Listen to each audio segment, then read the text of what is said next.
ये एक सौभाग्य है कि ये मिशन बैच बनाने का एक मौका मुझे मिला। और मजे की बात यह कि शुभांशु शुक्ला जी शुक्स, जिन्हें अब पूरी दुनिया जान रही है, वो हमारे स्कूल के सीनियर भी हैं। और जब उन्हें ये मौका मिला तो वी गॉट इन टच, हमारा आपस में हमारी बात हुई और कॉमन फ्रेंड्स के थ्रू, बिकॉज हम लोग सेम स्कूल में थे बट टच में नहीं थे कभी। तो शायद ये इस मिशन बैच के माध्यम से हम लोग जुड़े और उनसे बहुत लंबी चर्चाएं हुई, बहुत लंबी बातें हुई।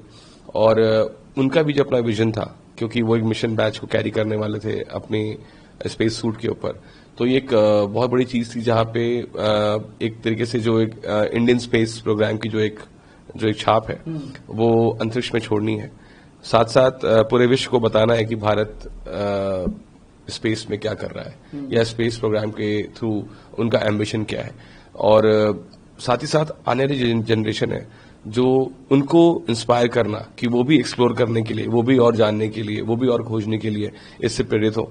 तो इस मिशन बैच को क्रिएट करने के पीछे का ये एक कोर एक थॉट था और इसके चलते हम लोगों ने लंबी चर्चाएं करी। और मैं समझता हूं कि 8-9 महीने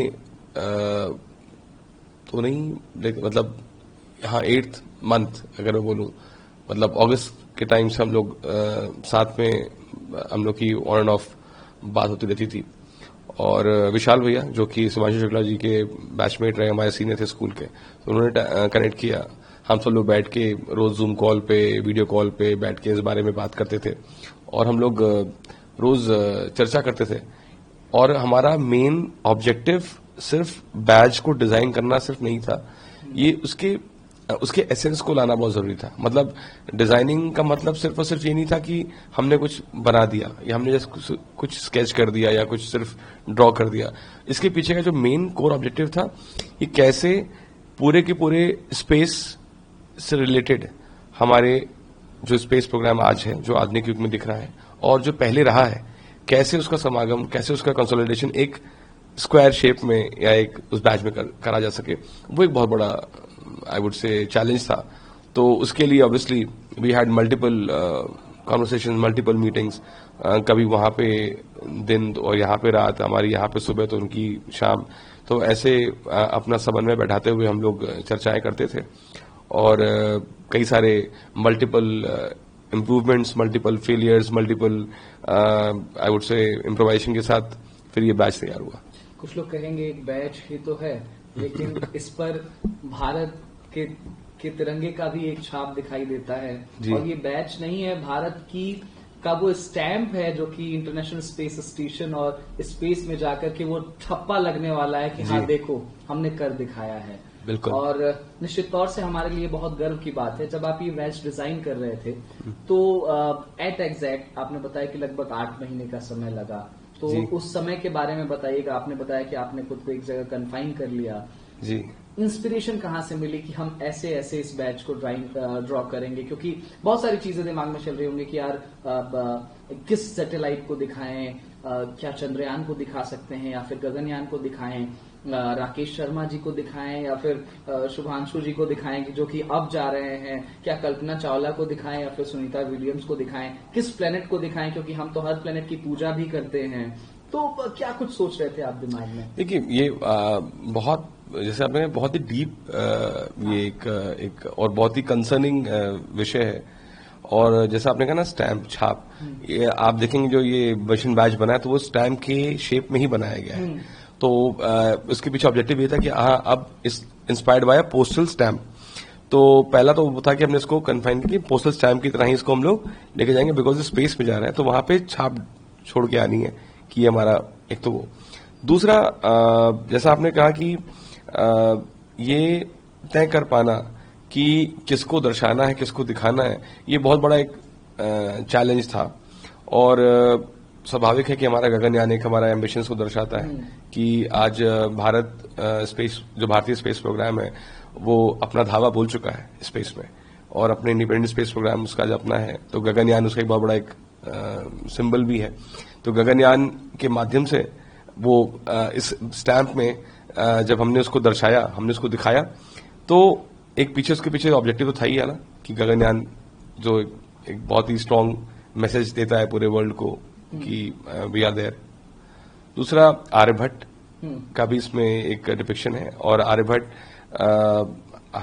हम लोग के लिए क्या है, भारतीयों के लिए आर्यभट्ट क्या है और आर्यभट्ट हमारा सैटेलाइट क्या है, दोनों चीजें बहुत इंपॉर्टेंट है। तो आर्यभट्ट सैटेलाइट आज वो भी इस साल अपने 50वें वर्ष में एंटर कर रहा है, उसकी भी एक 50th तस्वीर को हाथ में लेकर के दिखाएं उस बैच को कि एट एग्जैक्ट आपने क्या क्या डिपिक्ट किया है, अगर आप कैमरे के सामने उस तस्वीर को रखते हुए। अच्छा, तो ये तो आपके देखिए ये जो है ये जंतर मंतर है हमारा।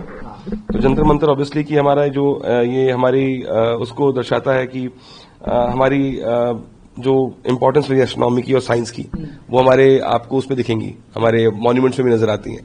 प्लस ये हमारा गगनयान है, तो गगनयान ऑब्वियसली हैज आज ये धावा बोल रहा है, एक अपनी सबसे बड़ा रिप्रेजेंटेशन है। प्लस आर्यभट्ट हमारा जो आज 80वें वर्ष में एंटर कर रहा है। सन है यहाँ पे, सूर्य जो है वो कि ऑब्वियसली इसका एक रेफरेंस हमारे भारतीय कल्चर में है, उसकी हम पूजा भी करते हैं, और कहीं ना कहीं अगर आप मतलब इसको ज्यादा बताने की जरूरत नहीं है, मतलब फिर भी लगता है कि सन एक हमारे इंडियन कल्चर में डेफिनेटली और स्पेस के हिसाब से बहुत महत्वपूर्ण है, सबसे टॉप पे रखा है। प्लस मैंने इन्फिनिटी का साइन ही बनाया है, जो कि बैंग उसके ऑपोजिट है कॉर्नर पे, बिकॉज हमारे लिए कॉन्टिन्यूस प्रोसेस है, हम जानते थे, हम और जानना चाहते हैं, और ये कभी सिलसिला खत्म नहीं होने वाला, तो ये इसलिए इसको रखा गया। प्लस जो हमारा ये सारे हमारे मून के लूनर जो डिपिक्शन है वो इसमें दर्शाए गए हैं, वो भी एक तरीके का जो हमारा एक इन्वॉल्वमेंट है मून को लेकर, हम जितने एम्बिशियस है मून को लेकर, वो दर्शाने के लिए। प्लस इसमें आप देखेंगे इसमें एस्ट्रोनॉमिकल साइंस हैं, सिंबल्स हैं, प्लस इसमें मैथमेटिकल सिंबल्स हैं। ऑब्वियसली मैथ्स जो हमारे जो आप स्पेस में जितनी भी चीजें होती हैं वो भी ऑब्वियसली जो मैं सिंबल्स हैं, मैथमेटिकल सिंबल्स हैं और एस्ट्रोनॉमिकल सिंबल्स हैं, उनके थ्रू कोडिंग और सब चीजें होती हैं। और हमारे लिए जैसे 0 है 1 है, वो भी हमारे, हम प्राउडली बोलते हैं कि हमारे भारत से आर्यभट्ट जी ने उसका इजाद किया, तो वो यहाँ पे है डिपिक्ट आपको दिखेगा। प्लस जो ये ग्लोब है उसको हमने एक एस्ट्रोनॉट के क्या कहते हैं हेलमेट के शेप में इसको डिपिक्ट करने की कोशिश करी है, और जिसके एंड पे आप देखेंगे यहाँ पे, अगर मैं आपको रिक्वेस्ट कर सकूं आप दिखा सकें, तो ये भारत का नक्शा है नीचे, और इसमें आपको तमाम जो अन्य देश इसमें पार्टिसिपेट कर रहे हैं, पोलैंड है, हंगरी है, उनका भी इसमें डिपिक्शन मिलेगा। बट मेरे लिए भारत महत्वपूर्ण है, और ऑब्वियसली हम सभी के लिए, तो भारत जो है वो आप इसमें देख सकते हैं, और इसको इस तरीके से डिजाइन किया गया कि आपको इसमें एक एस्ट्रोनॉट का चेहरे का सिलवट नजर आएगा, और उसकी हनु पे आप देखेंगे तो हनु मीन्स जो चिन्ह होती है, हाँ, जो चिन्ह, चिन्ह को हनु बोलते हैं। अच्छा। और उसी को हनुमान जी बोलते हैं। हाँ। क्योंकि यही था ना जो किस्सा, अगर आप हनुमान जी का जानते हो कि उनको इंद्रदेव ने जब उनके ठुड्डी पे, उनके हनु पे वज्र से प्रहार किया था और मूर्छित हो गए थे, उसी के बाद उनको हनुमान बोला गया। तो आज इस स्पेस प्रोग्राम के जो हनु पे जो है वो भारत का नक्शा है। तो ऐसा मेरा अपना पर्सनल कह सकता हूं कि ऐसी सोच है, तो ये वो है। और बस यही है कि मुझे लगता है कि ये जो बैच है ये आने वाली जनरेशन को इंस्पायर कर सके, जो और एक्सप्लोरर हैं, जो हमारे भारतीय स्पेस प्रोग्राम से जुड़ना चाहें, जो आने वाली जनरेशन है, जो इसको अपना करियर बनाना चाहें, वो इसको देख के कहीं ना कहीं इंस्पायर हो, और इस एक छोटे से बैच के थ्रू वो अपनी लेगेसी को समझ पाए, वो अपनी धरोहर को समझ पाए, और आगे उसको और बड़ा कर पाए, उसको और बड़ा नाम दिला पाए। ऐसी कोशिश, ऐसा प्रयास इस बैच के माध्यम से किया है। भारत के जब इसरो की बात आती है, और इसरो के लिए ही आपने कहीं ना कहीं इसको डिजाइन भी किया है। जी जी। तो इसरो वो संस्था है जो कि पहले ऐसा कहा जाता है कि बैलगाड़ी से हमारे वहाँ टेस्ट लॉन्चेस हुए, उसके बाद धीरे धीरे PSLV और अब GSLV जैसे हमारे पास लॉन्चिंग प्लेटफॉर्म्स हैं। आप जब शुभांशु शुक्ला जी से बात कर रहे थे, तो क्या फीलिंग्स थी उनकी जब वो इंटरनेशनल स्पेस स्टेशन जा रहे हैं? तो जब आपकी बातचीत हो रही थी इस बैच को देखने के बाद, उनकी क्या मन स्थिति थी और क्या वो कह रहे थे जिससे आपको इंस्पिरेशन मिली? देखिए, मैं बताऊं ऑनेस्टली, क्योंकि उनसे बहुत लंबी चर्चाएं हुई हैं, बहुत ही अमेजिंग आदमी है, मतलब बहुत ही अमेजिंग ह्यूमन बीइंग, और मतलब मेरे लिए तो सुपर हीरो है, बिकॉज हम लोग आज तक, मैं स्पेशली, हम लोग एक जिस तरीके के परिवेश से आते हैं, हम लोगों को, हमने हमेशा सुपरमैन, ईमान, शक्तिमान के बारे में सुना है, पढ़ा है।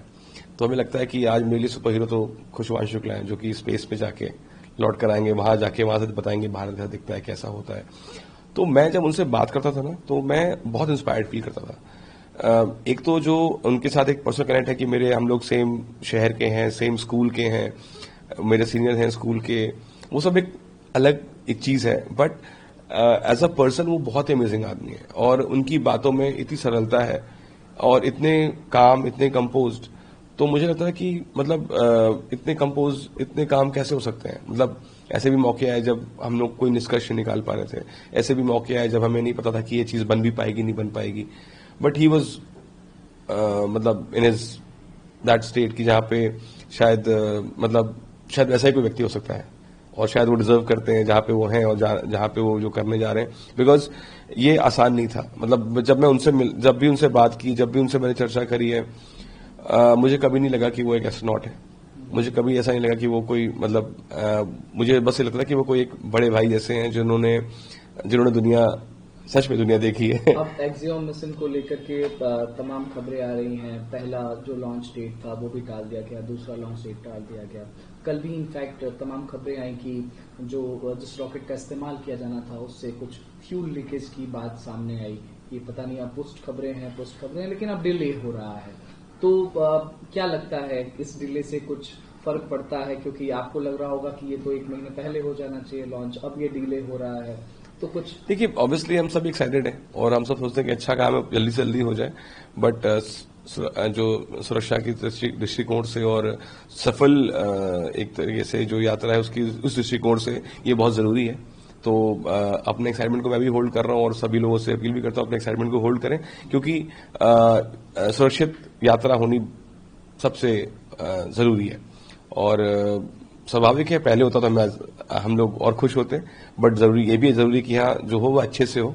तो जो भी समय लग रहा है। से आपकी बात हो रही थी इस कंटेक्स्ट में कि कुछ डिले हो रहा है, कुछ नहीं, मेरी उनसे बात अभी 10 दिन पहले ही हुई थी। बिकॉज हम लोग चर्चा करते हैं, उनको बधाई दी है। मैंने कहा मुझे पता है कि अब वो इस मिशन पे हैं, उस मिशन पे उनको डिस्टर्ब करना उनसे वो नॉट अप्रोप्रिएट, नॉट राइट। तो मैं इसलिए उनसे भी कोई बातचीत नहीं कर रहा। 10 दिन पहले मेरी उनसे बात हुई थी, तो और बस उनको मैंने बधाई देने के लिए ही उनसे बातचीत हुई थी कि वो जा रहे हैं। तो ऑब्वियसली खुद को भी बड़ा गौरवान्वित महसूस हो रहा था कि हम भी उन्होंने हमें इस मिशन का हिस्सा बनाया इस डिजाइन के माध्यम से। तो मुझे बस वही बात हुई थी, और मैं उनको आपके माध्यम से मैं उनको शुभकामनाएं देना चाहूंगा कि एक सफल उनकी यात्रा रहे, और डेफिनेटली वो आने वाली जनरेशन के लिए एक बहुत बड़े इंस्पिरेशन बनकर वहीं ऑलरेडी, और भी लोग उनको देखकर प्रेरित हों, और इंडियन स्पेस का जो एक मिशन है उसको और बड़ा किया जा सके। और बस यही है।